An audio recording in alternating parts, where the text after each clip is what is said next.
మహాత్మా గాంధీ పోరాట పటిమ స్ఫూర్తిదాయకమని జగ్గంపేట ఆర్యవైశ్య సేవా సంఘం అధ్యక్షులు కొత్త కొండబాబు అన్నారు. స్థానిక ఆర్యవైశ్య కళ్యాణ మండపం వద్ద జగ్గంపేట ఆర్యవైశ్య సేవా సంఘం ఆధ్వర్యంలో మహాత్ముడు గాంధీజీ 76వ వర్ధంతి వేడుకలు ఘనంగా నిర్వహించారు. ఈ కార్యక్రమానికి ముఖ్య అతిథిగా విచ్చేసిన కొండబాబు గాంధీజీ పొట్టి శ్రీరాములు విగ్రహాలకు పూలమాలతో అంజలి ఘటించారు.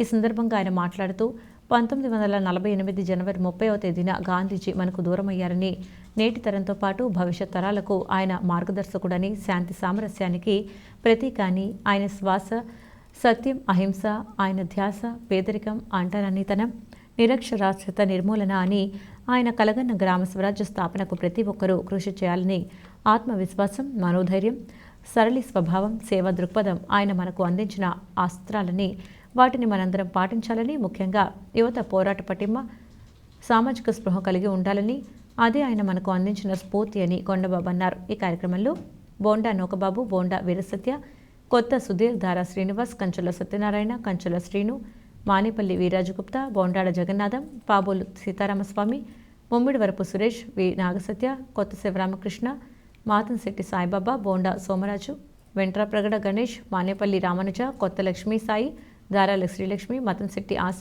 నేతి పద్మజ, ఆర్యవైశ్య సేవా సంఘం, వాస్వి క్లబ్, వనితా క్లబ్, ఆర్యవైశ్య మహిళా సంఘం సభ్యులు పాల్గొన్నారు.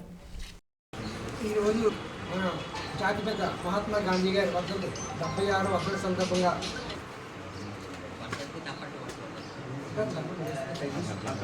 అలాగే ఇచ్చేసిన ఆర్యవైశ్య సభ్యులందరూ కూడా ముందుగా నా హృదయపూర్వక నమస్కారాలు. అలాగే సోదరిమణులు అందరూ కూడా హృదయపూర్వక నమస్కారాలు. గాంధీ గారు శాంతియుతంగా మరి సత్యాగ్రహంగా ఆయన ఎంతో ఒపిడిగా నీటిగా జాగ్రత్తగా మనకి స్వాతంత్రం తీసుకొచ్చిన మహానుభావుడు, మన కులవస్తులు జాతి పిత మహాత్మా గాంధీ గారికి మన అందరూ కూడా ఒక 2 నిమిషాలు ఆయనకి మౌనం పాటించాల్సిన కూర్చోండి. టైం చూడండి.